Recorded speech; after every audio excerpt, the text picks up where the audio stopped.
오늘이 스님을 중심으로 이렇게 해주세요. 오늘이 종강입니다. 종강. 종강 알지요? 네. 그동안에 우리가 끽다거, 광주 끽다거가 있고 제주 끽다거가 있는데 오늘은 광주 끽다거 대학사에서 인문학 강좌 내용으로 용신론 강의를 하겠습니다. 오늘이 152번째 152강이에요. 오늘 내용은 겨울은 사색의 계절이라는 내용이에요. 같이 한번 해보실까요? 겨울은 사색의 계절이다. 사색의 계절이다. 여기에 나오는 이 사색이라는 말이 굉장히 아마 고급스러운 말처럼 들릴 겁니다만은 이제 좀 더 쉬운 말로 하면 생각하는 계절이다. 그런 뜻이겠어요. 우리가 이제 봄에 씨를 뿌리고 여름에 가꾸고 또 가을에 추수해서 겨울이면은 이렇게 노젓갈에다가 이렇게 창고에다도 넣고 호방에다도 넣는 그런 철인데 그래서 이 겨울은 사색의 계절이면서 또 감사의 계절이기도 하다. 우리가 이 대자연을 향해서 고마움을 느낄 줄 알아야 됩니다. 스님이 이제 가끔 여러분들 앞에 얘기를 했던 걸로 기억나는데 천시지리 인화복이라 따라서 해보세요. 천시 지리 인화복. 이거 뭐냐면 하늘천 떼시 따지 이로리 그 다음에 사람인 재앙화자 복복자. 이 말은 뭐냐면 천시지리인화복. 하늘은 우리한테 때를 주는 거예요. 봄, 여름, 가을, 겨울은 우리가 만들 수 있는 게 아니에요. 그렇죠? 우주, 대자연의 이치에 의해서 있는 것이지. 그래서 하늘은 우리에게 때를 준다. 그 다음에 땅은 우리에게 이로움을 주는 거예요. 우리가 이로울 이자 마실 물이나 우리가 알곡 같은 것도 다 땅에서 솟아나오기 때문에 땅은 우리에게 이로움을 준다. 그 다음에 사람한테서 나오는 것은 근데 두 가지가 나오는데 하나는 재앙이 나오고 또 하나는 복이 나오는 거예요. 그래서 화복, 인화복. 사람이 우리에게 재앙을 주고 복을 주기 때문에 우리가 복을 받으려면 누구한테 잘하면 되겠어요? 사람한테. 사람한테 잘해야 돼요. 복 받으려고 한다면 우리가 사람들한테 잘해야 합니다. 사람들한테 잘못하게 되면 복 대신에 재앙이 오는 법이에요. 화가 온다는 거죠.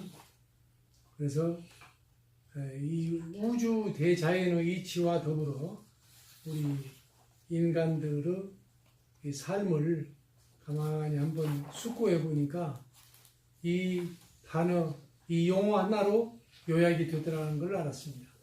천시지리 인화복. 하늘은 우리에게 때를 주고 땅은 우리에게 이로움을 주고 사람은 우리한테 재앙과 복을 갖다 준다. 자, 그래서 사람한테 잘하기 위해서는 생각을 하면서 살아야 돼요. 그것을 내가 겨울은 사색의 계절이라는 말로 끌어온 겁니다. 자, Man is a thinking reed라고 해서 인간은 생각하는 갈대. 누가 말했어요? 파스칼이라는 사람이 인간은 생각하는 갈대다 이렇게 말했어요. 근데 인간을 생각하는 갈대라고 말했다는 그 사실을 파스칼이 했다는 그 사실을 아는 게 중요한 게 아니고 그건 지식이 아니에요. 그건 지식이 아니고 파스칼이 왜 그런 말을 했을까?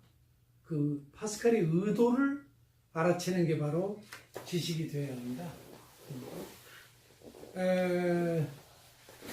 자, 이 블레이즈 파스칼이라는 사람이 17세기에 했던 말인데 이 사람은 프랑스의 철학자죠. 그죠? 파스칼이 그 사람이 쓴 책, 그 저서인 팡세에서 팡세 거기서 이 말을 했어요. 인간은 자연이나 우주에 비하면 아주 약한 존재예요. 그런데 약한 존재인 것 같은데 그 어떤 자연보다도 강하고 우수하고 빼어난 존재란 말이죠. 그래서 흔들리는 이 갈대에다 비유를 했던 것 싶어요. 파스칼이. 그래서 인간을 가리켜 바람에 흔들리는 생각하는 갈대다. thinking reed다. 이런 말한 거 아닌가 싶어요. 자, 이 생각을 다른 말로 말하면 사고, 생각한다는 말이죠. 사고. 인간은 사실은 태어날 때부터 사고 덩어리예요. 사고 덩어리. 이 사고 덩어리, 그가 작동하기 시작하는 거예요. 그래서 점점 커가는 어린아이들 커가면서 생각의 변화가 와죠. 그래서 사고방식이 바뀌는 거예요. 생각이 바뀐다고 말이죠. 어떤 사고방식으로 사느냐는 것은 자기 문제이고 자기 마음대로지만 우리는 사회적인 또 존재이기도 하단 말이에요. 그죠? 인간은 사회적 존재라고 그랬죠. 아리스토텔레스는. 그러니까 사회적인 울타리 안에서 서로 사회적 관계를 가지고 살기 때문에 나 혼자만 생각할 수가 없어요. 옆에 사람도 생각하면서 배려하는 그 사고가 있어야 된다는 거지. 자, 인간은 비참함과 유대함의 존재란 말도 했어요. 파스칼이. 네? 인간은 어찌 보면 참 비참한 것 같아. 그러면서도 유대한 존재란 말이죠. 그 중간적 존재다. 그래서 사람인자 옆에 사이간자가 졸졸 따라다니죠. 인간이라고.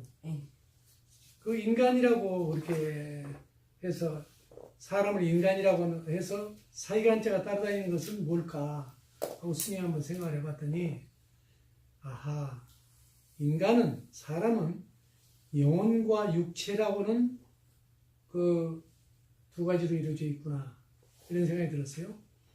영혼과 육체. 그리고 또 인간은 시간과 공간을 사는 존재가 아닌가 싶어요.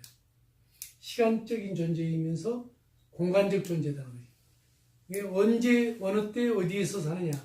이게 인간의 존재란 말이죠. 그래서 사람이 제일 두 역으로 이렇게 쓰는데 한 역은 시간이요, 한 역은 공간이다. 시간을 살아야 되고 공간을 사는 존재다. 이게 인간이다. 그래서 사이간자가 따라다닌다는 것이고 또 하나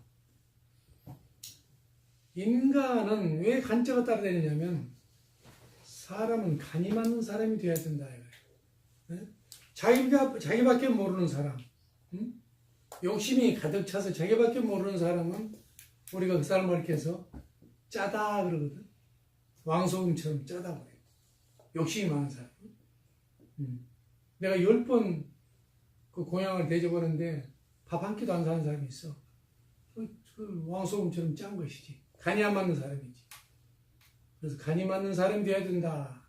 그래서 사이간자가 따라다니는 것이 아닌가. 두 번째는 약속을 해놓고 지키질 않아. 거기서 1시간을 기다렸는데 오질 않고 왜 안 오냐고 전화를 해보니까 아직도 거기에 있어 안 가고 이렇게 말하면 우리가 참 사람이 싱겁기는 그런단 말이에요. 간이 안 맞는 사람이에요. 싱거운 사람도. 약속을 지키지 않는 사람은 싱거운 사람이에요. 그래서 인간은 인 플러스 간이다. 사람은 간이 맞아야 된다. 그래서 인간이다. 그래서 간자가 따라다닌다. 이런 생각을 한 겁니다. 자, 오늘 지금 생각에 대해서 얘기를 하니까 자, 생각하는 사람 여러분 알죠? 그 작품을 누가 만들었어요? 로댕. 로댕이 생각하는 사람. 아마 그분도 로댕도 우리 인간을 이 사고하는 어떤 존재, 사유하는 어떤 존재로 아마 생각했던 것 같아요. 그래서 생각하는 사람을 그 세상을 향해서 조각을 통해서 메시지로 내는 거죠.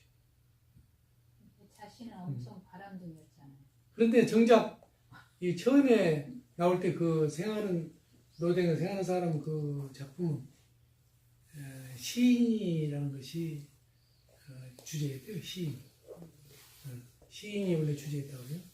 우리나라에도 그 생각하는 사람 모양으로 앉아 있는 부처님이 계시는데 뭐예요? 그렇지.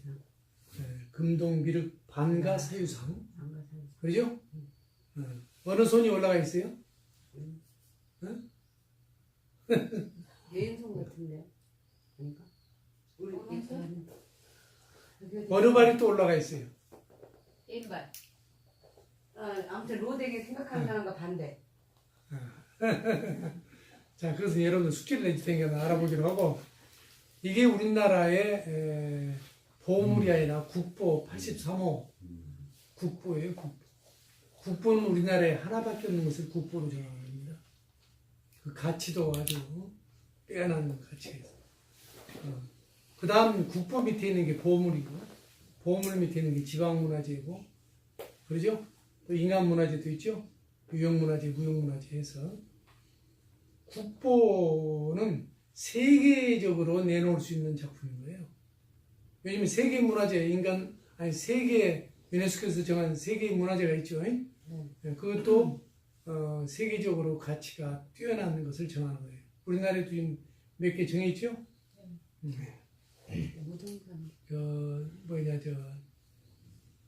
합천 해인사, 팔만대장경 뭐 등등 있습니다. 그런데 스님이 생각하는 세계문화재는 바로 여러분들이 세계문화재예요. 세계 여러분들 같은 사람이 몇이나 있어요? 없어요. 단 1점밖에 없는 거예요. 그러죠? 바로 내 자신이 VIP예요. 네?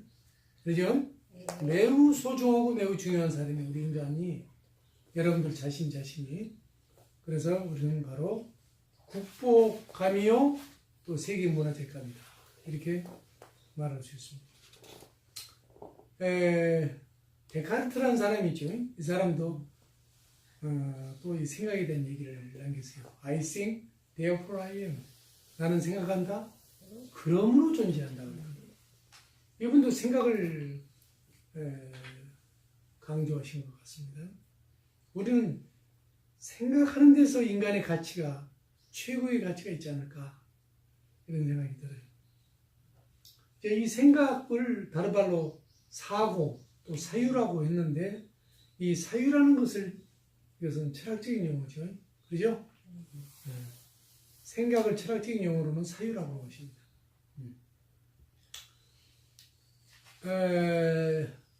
내가 이제 현대에 살다가 한 사람 가운데 스티브 잡스라는 사람을 꽤 내가 중요한 분으로 생각합니다. 스티브 잡스. 이 사람은 그 미국에서도 유명한 대학을 다니다가 중퇴를 하고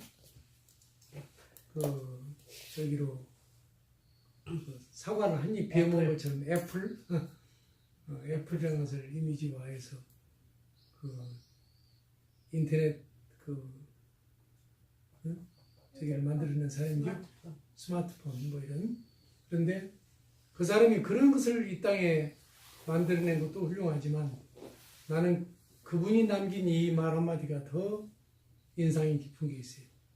스티브 잡스가 남긴 말 한마디가 있습니다. 그건 뭐냐? Think different란 말이에요. 다르게 생각하라. 우리가 생각을 남들하고 똑같이 생각을 하면은 밥을 먹고 살아요. 그렇지만 자기의 소원 성취를 이루고 좀 어느 한 분야에서 지도자가 될 수 있는 프로가 되려면은 남들과 똑같은 생각을 갖는 것이 아니라 다르게 생각을 해야 되는 겁니다. 다르게 생각하라. Think different. 이게 스티브 잡스가 남긴 말이에요. 스님이 지금 요즘에 제주에서 지내고 있는데 6년 차. 제주에 가면 생각하는 정원이라는 게 있어요. 그 생각하는 정원을 꼭 한 번씩 가보시기 바랍니다. 그 정원에 가보면은 여러 가지 생각을 하면서 관찰할 수 있는 것들이 꽤 있어요. 자, 생각하는 정원. 여러분들이 삶의 공간을 자기가 살고 있는 집을 생각하는 정원으로 생각하고 생각 있게 사는 그런 사람이 되어야 합니다. 생각 없이 그냥 사니까 사는 대로 바람 부는 대로 흘러가는 물대로 산다 그렇게 말하는 사람들이 있는데 그래서는 안 됩니다. 우리는 태어나서 죽을 때 이르기까지 생각이라고 하는 것을 놓쳐서는 안 된다. 이 말씀을 드리고 싶은 거예요. 여러분 사르트르라는 사람 아마 아실 건데 그분이 남긴 말 가운데 인생은 이 birth, 탄생에서 death, 죽음, B에서 D에 이르기까지 C다는 말을 했어요. 사르트르가. 이게 C는 뭐냐면 초이스입니다. 선택. 인간은 인생을 탄생으로부터 죽음, 데스, B에서 D에 이르기까지 C이다. 초이스, 선택이다 이 말이죠. 나는 젊은 시절에 이 사르트르를 만나서 꽤 오랜 동안 이분이 남긴 말씀, 즉 선택의 중요성에 대해서 굉장히 가슴이 품고 살아왔었습니다. 그런데 제가 제주에 간 지 지금 6년 차인데 7년 전에 내가 유암을 얻으면서 그때 내가 나를 새롭게 발견했어요. 그러면서 모든 것을 다 내려놓고 다시 담기 시작했습니다. 내 안에 다시. 그때 이 사르트르가 남긴 요 이야기도 내가 곰곰이 다시 한번 내려놓고 생각을 해보니 좀 이건 좀 바뀔 필요가 있겠다. 인생은 B, birth, 탄생에서 D, death, D, 죽음에 이르기까지 C는 C인데 초이스라는 선택이 아니라 챌린지다, 도전이다 이렇게 바꿨습니다. 같은 C인데요. 챌린지로 바꿨어요. 우리가 태어나서 죽음에 이르기까지 사유하면서 생각하면서 살면서 도전을 하는 삶이 중요하구나. 선택이라는 것은 우리가 작심삼일 선택을 했지만 3일도 못 가서 포기하면 무슨 소용이 있을 것이며 또 잘못된 선택을 했을 때는 다시 유턴해서 되돌아와야 돼요. 잘못된 선택일 때는. 그런 걸 볼 때 그러한 선택보다는 도전, C가 좋겠다. C는 도전은 우리한테 새로운 체험을 통해서 깨달음을 줄 수 있는 것이기도 하고 또 도전정신이야말로 아마추어가 갈 수 있는 길이 아닙니다. 도전은 프로가 가는 길이에요. 프로. 주인공이 가는 길이다 이 말이죠. 나는 이 프로를 주인공이란 말로 쓰는데요. 자기 인생, 자신의 인생을 살면서 자기 마음대로 살지 못하고 시간에 끌려다니고 공간에 일거리에 쫓겨다니고 이것은 프로가 아니에요. 포로지. 프로와 포로는 정 하나 사이란 말이에요. 하지만 그 삶의 양식은 엄격한 차이가 있습니다. 주인공, 자기 자신의 삶을 자기 자신의 시간과 일을 자기가 끌고 주도적으로 갈 수 있는 그런 인생이 프로페셔널, 프로요 바로 주인공이다. 이런 생각이 들어서 이 주인공의 삶은 다름 아닌 바로 도전적인 삶이다. 도전적인 챌린지로 사는 사람이다. 이렇게 생각을 바꾼 겁니다. 자, 아까 내가 오늘 그 주제를 겨울은 사색의 계절이란 말했죠. 어떤 사람이 얘기했는지는 모르지만 가을을 사색의 계절이라고 하는 사람도 있는데 스님은 가을보다는 겨울을 더 좋아해서 그런지 몰라도 나는 나중에 죽을 때 겨울에 죽고 싶어요. 산 사람들한테 수고를 끼치면 미안하기도 한데 겨울이 좋습니다. 저는. 왜냐하면 겨울은 적당히 내가 긴장할 수 있어서 좋고 뭔가 사색을 할 수 있는 그 시간과 공간이 만들어지는 것 같아서 좋아요. 명상을 하기에도 참 좋은 때가 나는 겨울이구나 하는 생각을 합니다.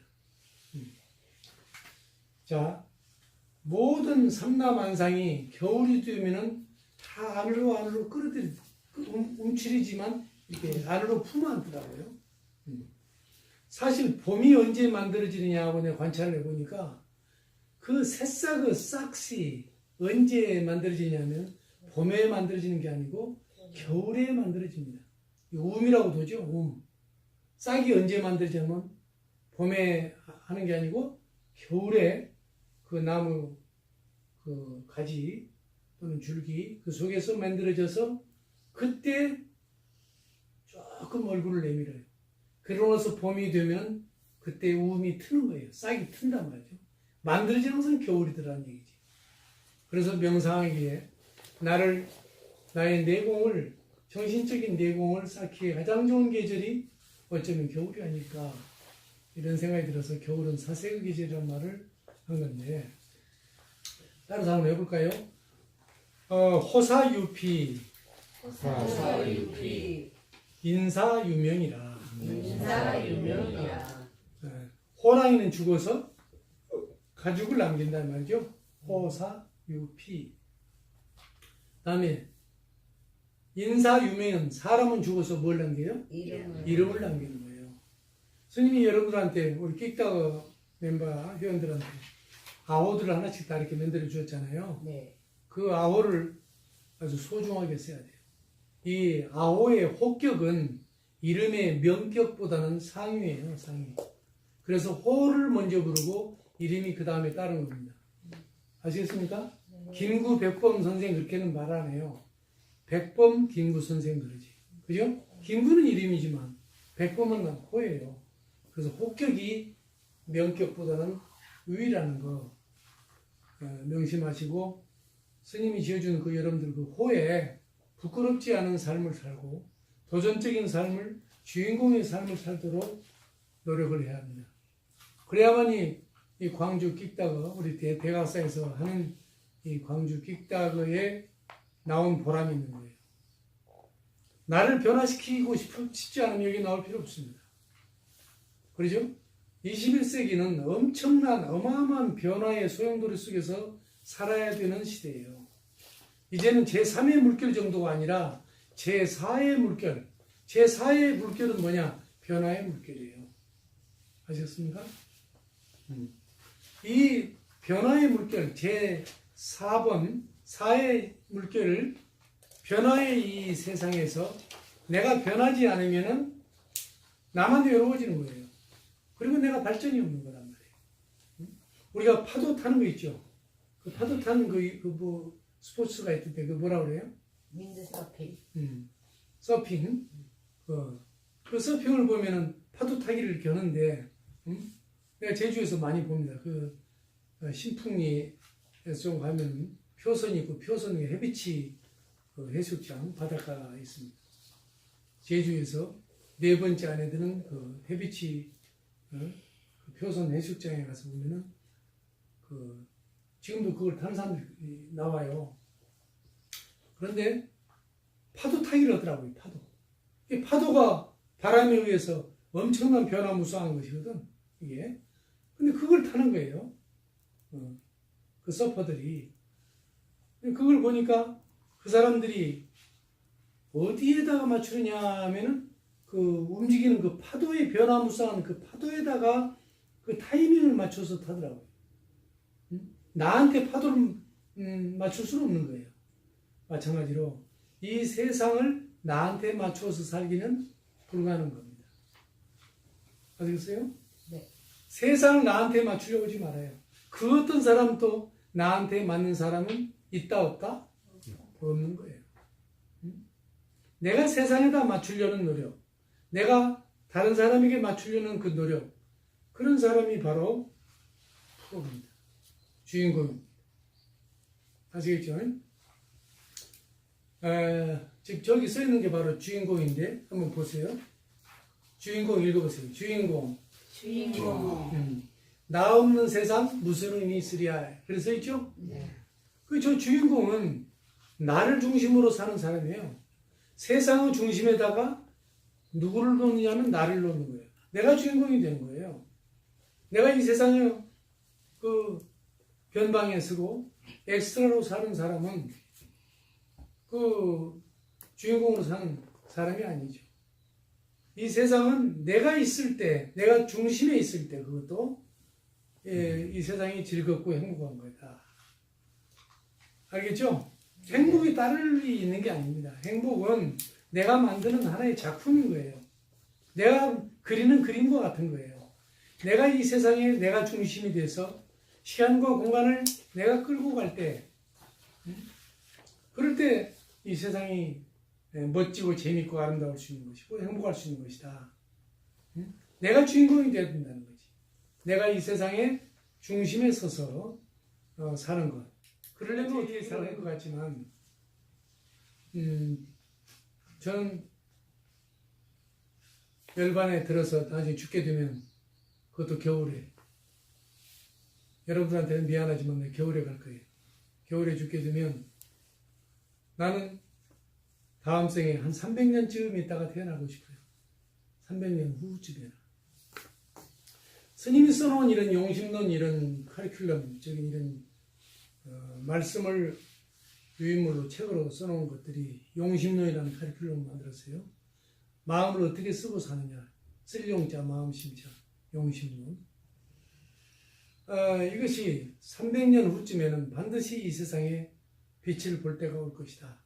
그때쯤 제가 이 세상에 다시 태어나서 그 역할을 어쩌면 내가 다시 할 수도 있어요. 나는 그런 생각으로 살고 있습니다. 자신의 인생에 대해서, 생과 사에 대해서, 자신의 삶에 대해서, 그리고 죽음에 대해서까지라도 생각하고 살아야 돼요. 그래서 스님은 지금 저 대학사 저 마당에 뭐가 있어요? 부도탑 있죠? 내 무덤을 만들어 놓고 있잖아요. 들어가든 안 들어가든 관계없어요. 상징적 의미라도 내가 살았을 때 보는 거예요. 죽음의 표상을, 부도를 만들어 놓고, 스님의 무덤이 부도죠? 만들어 놓고 그걸 내가 대학사 올 때마다 보는 거예요. 그거다 뭐라 써놨냐면 원적 도산태사 그러놨어요. 그 이름만큼은 살아야 되겠다는 것이죠. 그게 바로 아까 생각을 날생자 깨달을 각자라고 하는데 그 깨달을 각자를 쓴 말이 있어요. 또 아주 좋은 말이에요. 여러분들 각오란 말 들어봤죠? 각오. 네. 네? 내가 어떤 일을 할 때 큰 일을 하겠다 그러면 각오를 하고 덤비잖아요. 네. 그러죠? 어떤 사업을 하든 어떤 일에 내가 새로 시작하는 마음으로 할 때 각오를 하고 덤빈단 말이에요. 그때 깨달을까? 깨달을오 쓰는 거예요. 각오. 깨달은 건 어떻게 써요? 마음 심자 나오는가요? 그렇지. 신방변에 나오자 쓴 거. 그것이 깨달을 오자. 깨달을 각자에 깨달을 오. 자, 깨달을 각자만으로도 충분할 텐데 왜 깨달을 오자가 또 따라 붙었을까? 스님은 항상 이런 우리가 일반적으로 쓰는 용어에 대해서 화두로 챙겨들고 항상 생각을 하는 사람인데 각오한다는 각오. 그래서 뭐예요? 몸과 마음이 다 깨달아야 됩니다. 네? 의식을 깨닫는 게 각이에요. 각. 그 다음에 그 의식 못지않게 우리 몸뚱아리도 깨달아야 돼. 그래야 움직일 수 있는 거예요. 몸과 마음을 다 함께 움직일 수 있잖아요. 그래야 변화되는 삶을 살 수 있어요. 그게 각오예요. 이해가 됐습니까? 각을 움직이는 것이 바로 우리 정신을 움직이는 것이에요. 오는 몸을 움직이는 것이다. 각오. 몸 따로 마음 따로가 아니에요. 같은 방향으로 같이 움직여야 되는 거예요. 아시겠죠?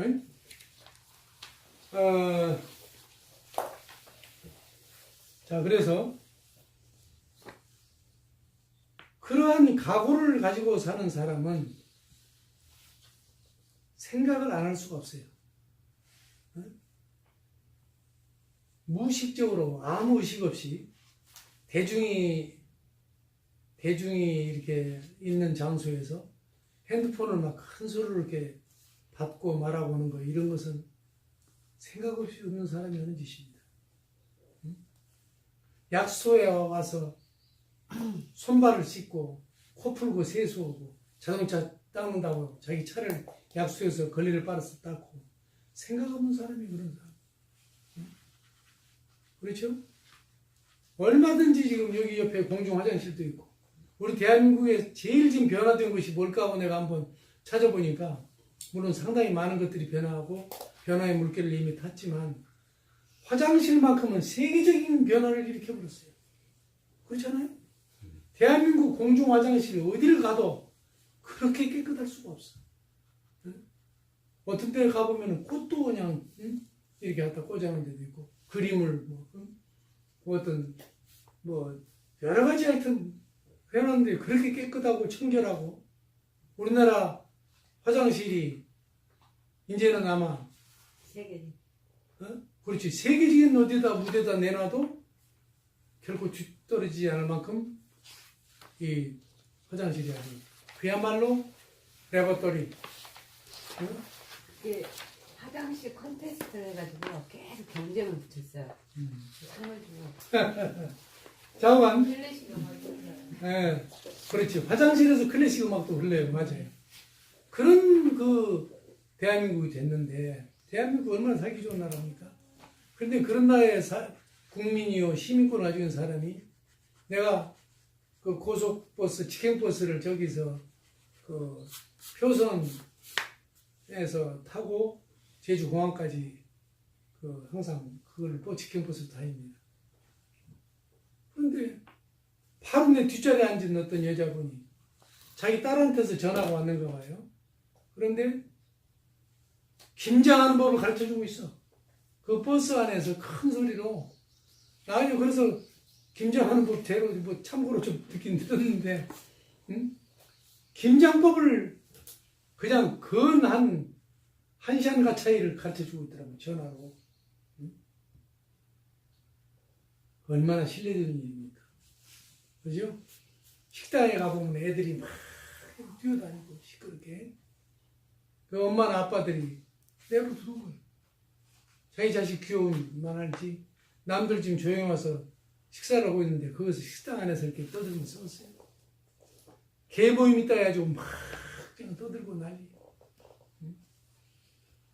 우리 한국의 여성들이나 남성들이나 간에 공중장소의 공중도덕은 변화돼야 됩니다. 화장실이 바뀌는 것 이상으로 변화돼야 돼요. 제4의 물결 변화의 시대에 변화되지 않는 사람은 결코 행복한 사람이 될 수 없다. 그런 것이 나 여러분한테 드리고 싶은 말씀이에요. 자, 시를 내가 3편을 가져왔는데 그 시를 하담이 한번 낭송을 한번 해보기 바랍니다. 이거 3편 다요? 하담 양미 선생이 한번 해봐. 짧으니까. 2년. 전년이 아니고 2년입니다. 이별은 투스타. 별이 길. 사별은 포스타. 별이 네. 모두 장군들. 슬퍼하거나 서러워하지 말라. 다들 2년의 몫이거니. 네, 이게 2년이라는 시. 비록 짧지만 다 스타들이요. 그래 내 장군이라는 표현을 썼습니다. 겨울도 장군이요, 동장군이라고. 스님이 좋아하는 겨울도 동장군. 스타란 말. 다시 두 번째 시. 두 번째. 그것들 태허자. 있을 때는 몰랐네. 없을 때 알게 되는 그것들. 잡았을 때는 몰랐네. 놓쳤을 때 알게 되는 그것들. 젊었을 때는 몰랐네. 늙어서 알게 되는 그것들. 살았을 때는 몰랐네. 죽을 때 알게 되는 그것들. 오늘에서 알았네. 어제 몰랐던 그것들. 굳이 알려 하지 마소. 저절로 알게 되는 그것들. 네. 뭘 먹고 살아. 윤동주 선생의 시입니다. 무얼 먹고 사나. 바닷가 사람, 물 물고기 잡아 먹고 살고 산골의 옛사람 감자 구워 먹고 살고 별나라 사람 뭘 먹고 살아. 이런 짧은 시지만 이게 어떤 사유, 생각을 하지 않으면 이런 시들이 나올 수가 없어요. 그렇죠? 그래서 사람이 생각을 하고 말도 하고 생각을 하고 행동도 하고 생각 있게 사는 그 인생, 그게 바로 주인공 프로의 삶이다. 이런 말씀을 자꾸 드리고 싶은 겁니다. 인류 최초의 인문학 강사는 석가모니, 그 다음에 그 공자님, 또 예수님, 이런 분들이다 이 말이에요. 아시겠죠? 네. 그냥 불경이든 성경이든 사실은 인문학 교과서다. 이렇게 생각하면 됩니다. 우리 인간이 이 세상에서 어떻게 살아야 되는가? 인간의 삶이 과연 무엇인가? 인간의 삶은 무엇이며 또 왜 우리가 이렇게 살아야 하는가? 또 어떻게 살아야 되는가? 이 세 가지 관점, 이것을 얘기하고 있는 것이 인문학이다. 석가모니 부처님은 심즉시불이란 말을 했어요. 마음이 곧 부처다. 심외무불, 마음 밖에서 그래서 부처를 찾지 말라. 이런 얘기죠. 이게 일체유심조란 말도 있죠. 화엄경에서 나온 얘기인데 모든 것은 내 마음 먹기 달렸다. 소리. 그죠? 내가 마음을 어떻게 먹느냐에 따라서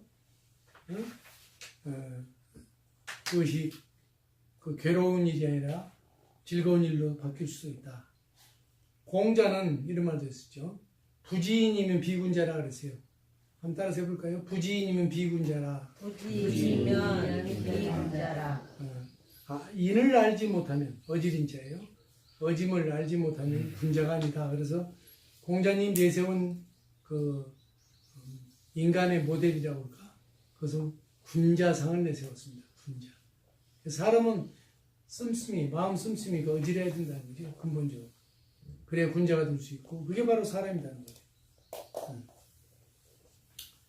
자, 학이 시습지, 이건 유명한 얘기죠. 불력여로와라고 해서 배우고 때로 익히면 아니 즐거운가. 이 배운다는 것을 즐거움으로 얘기한 분이 바로 공자님이에요. 배움은 즐거움이라는 얘기를 하고 있는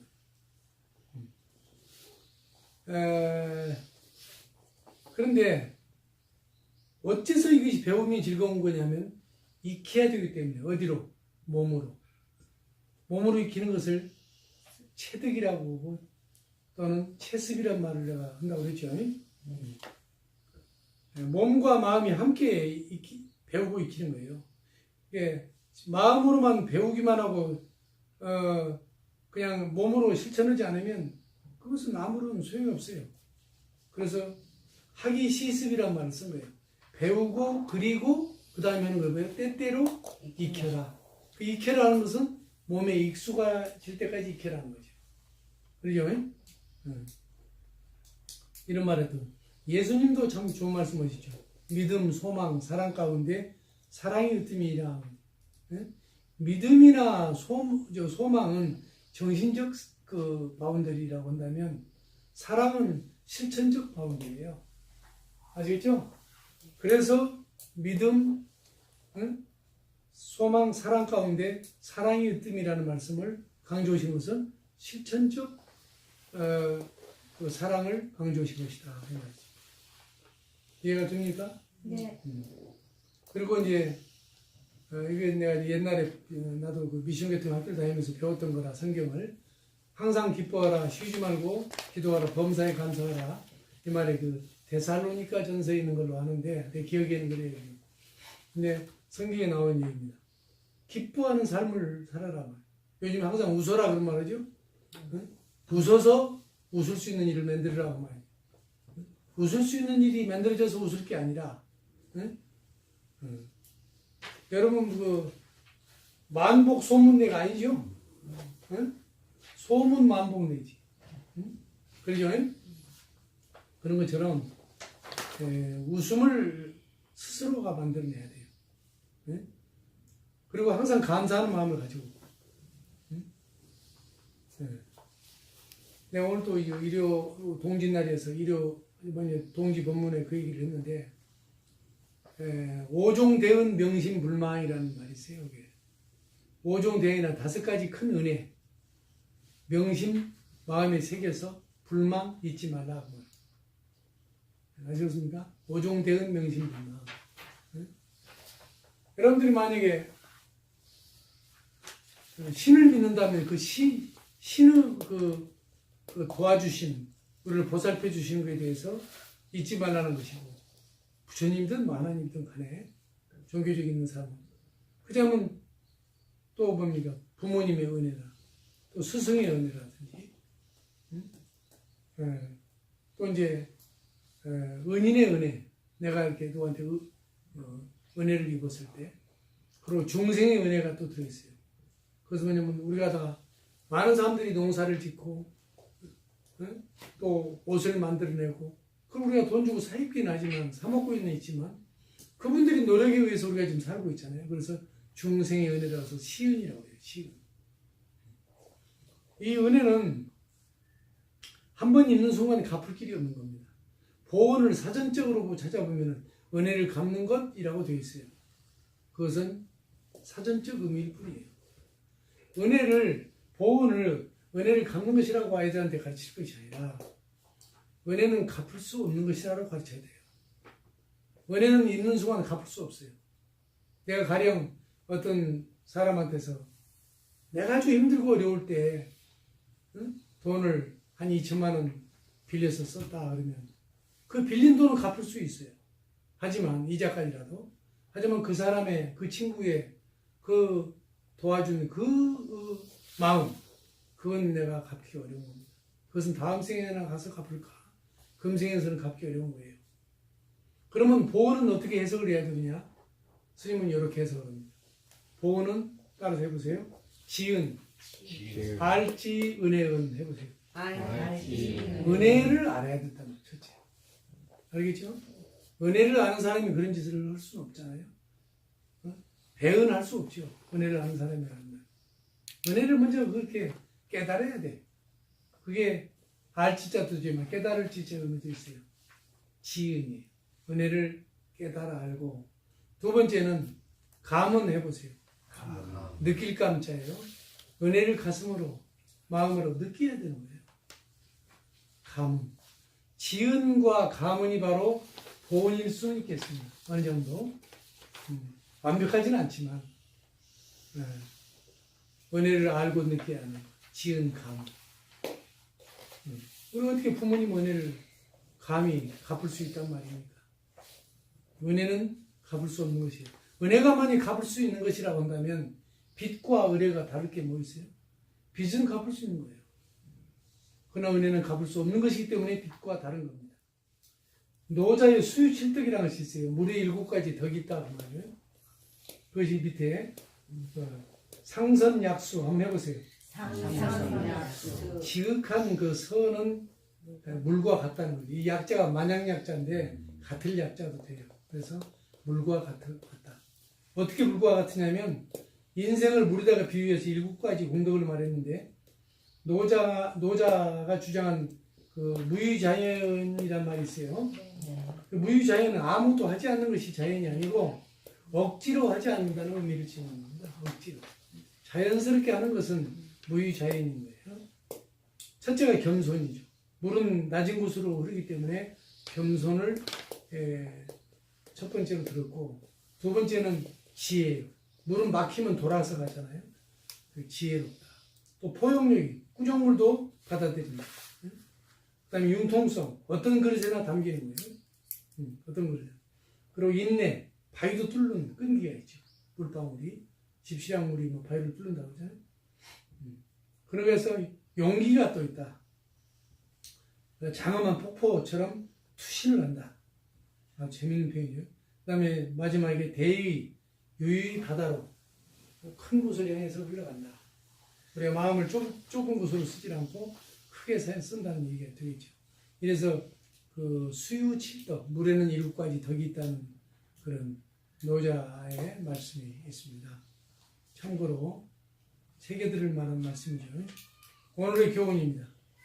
웃는 것도 운동이죠. 마음의 운동이라고 할 수 있어요. 몸으로 웃는 것 같지만 실은 마음이 웃어야 웃기 때문에 운동이죠. 그래서 마음에도 근육이 있기 때문에 웃으면 마음의 신분이 늘어나는 거예요. 웃게 되면 몸 안에서 엔돌핀, 도파민, 다이돌핀이 수없이 만들어진다네요. 이런 세포 조직이 그래서 활성화돼서 얼굴만 웃는 게 아니라 오장육부도 따라서 웃는다는 거예요. 내가 웃으면 간도 쓸개도 오장육부가 다 함께 따라서 웃는다. 건강해질 수밖에 없겠죠. 그래서 웃음은 마음의 근육을 만들고 그 방법을 스님이 4가지로 뽑아놓은 것이 생각이 바뀌면 표정이 달라지고 표정이 바뀌면 말투가 달라지고 말투가 달라지면 태도가 바뀌는데 이걸 생표말태라고 합니다. 따라서 해보세요. 생표말태. 이게 이 단계를 거쳐야만이 액션, 행동이 바뀌어서 내 삶이 변화가 온다. 생표말태 잊지 마세요. 웃는 것도 명상이라고 나는 생각해요. 웃음도 명상이다. 웃을 때 크게 웃어라. 박장대소. 박장대소라서 손뼉을 치면서 웃는 걸 말해요. 한번 때려봐요, 손뼉을.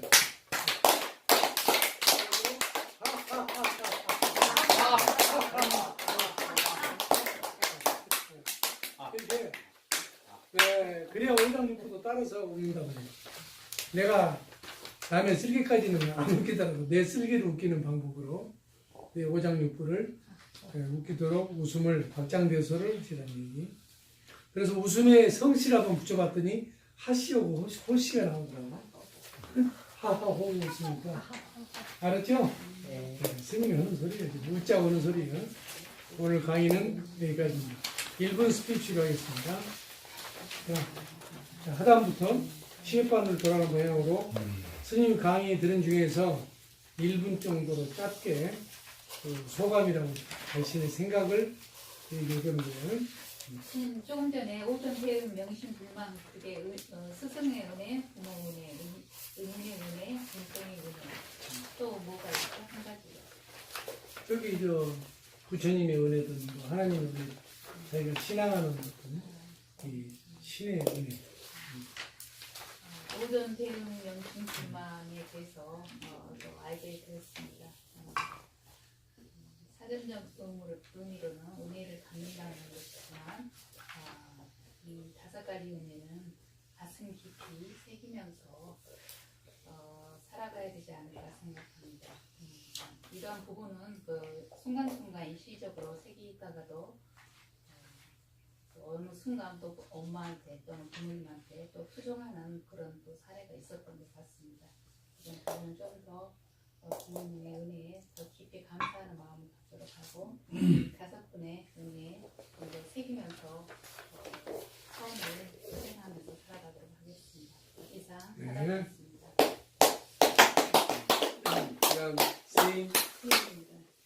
저는 오늘 말씀 중에 천시지리 인하복을 좀 마음속에 새기면서 살려고 합니다.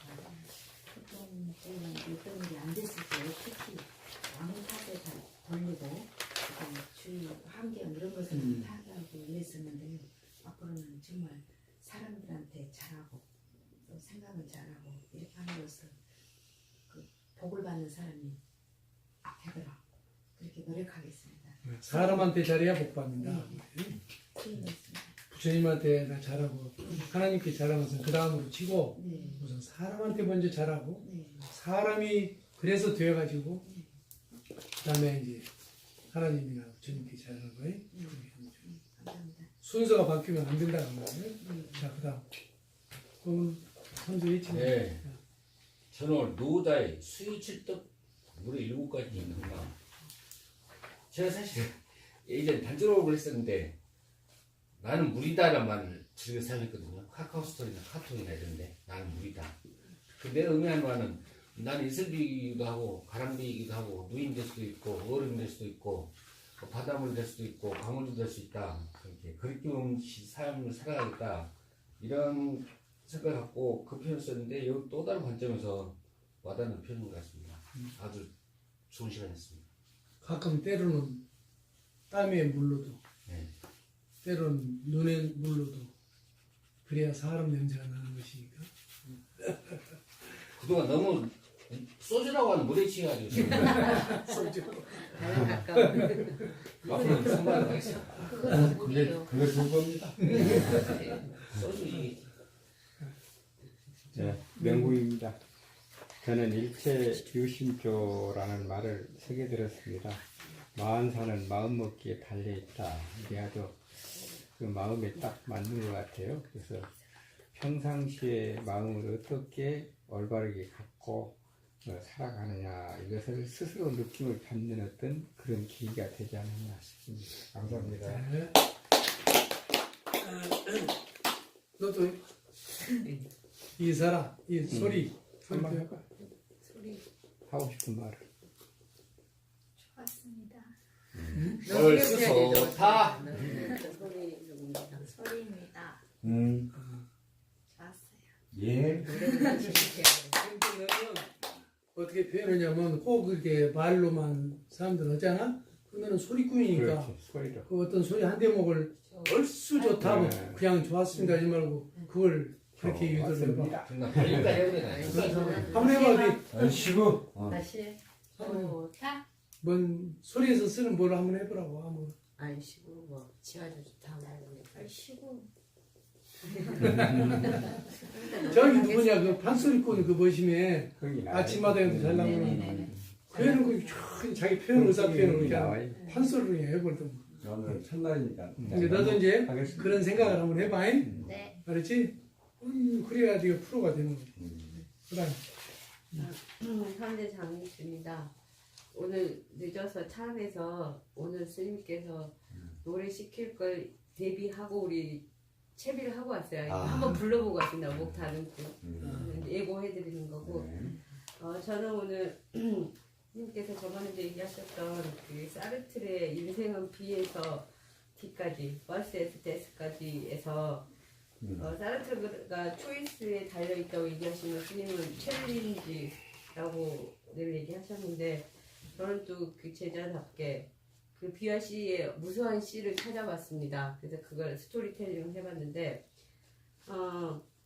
먼저 사르트르가 얘기한 초이스 뭔가를 선택했다면 사는 동안 챌린지하고 챌린지하는 건 프로의 길이라고 하였으니 도전을 하고 그 다음엔 체인지 변화를 꾀하고 그 다음 그것의 센터 중심이 돼서 그 다음 서클 한 세상을 이루는 것이다.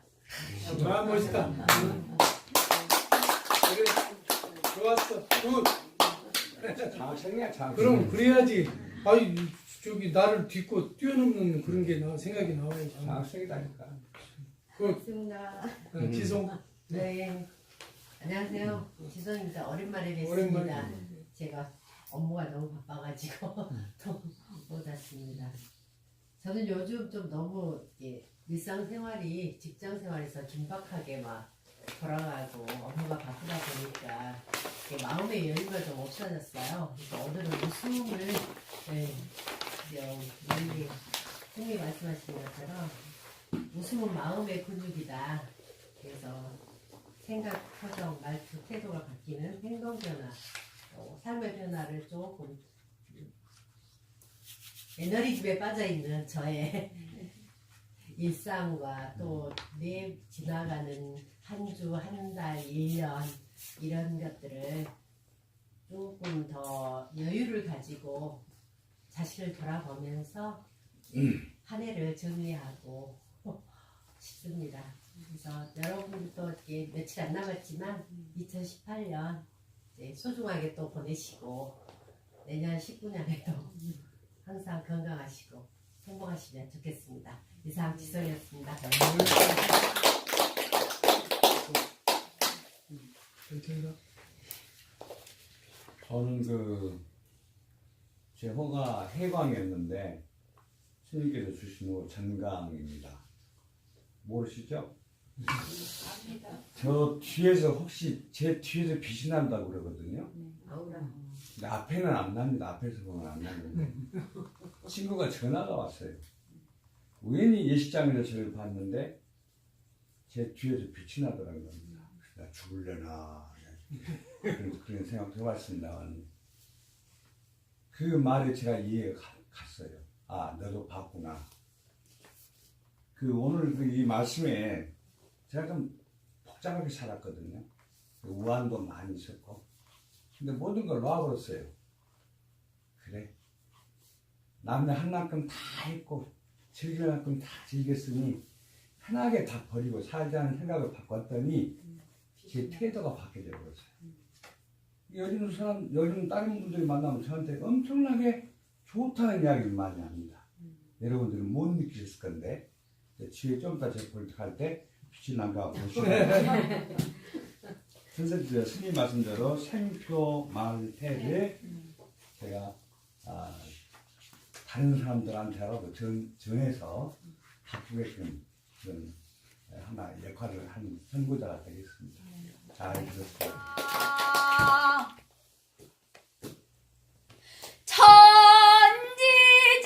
천지지신 일월 성신 화에 동심하옵소서.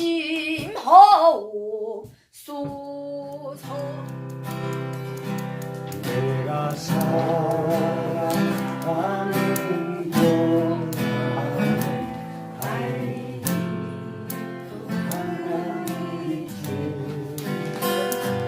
바람 부는 올방에 서 있어 나는 외롭지 않아.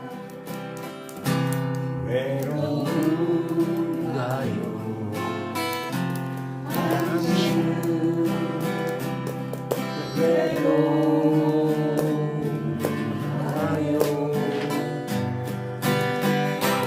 아, 그러나 당신은 행복한 사람. 아직도 나는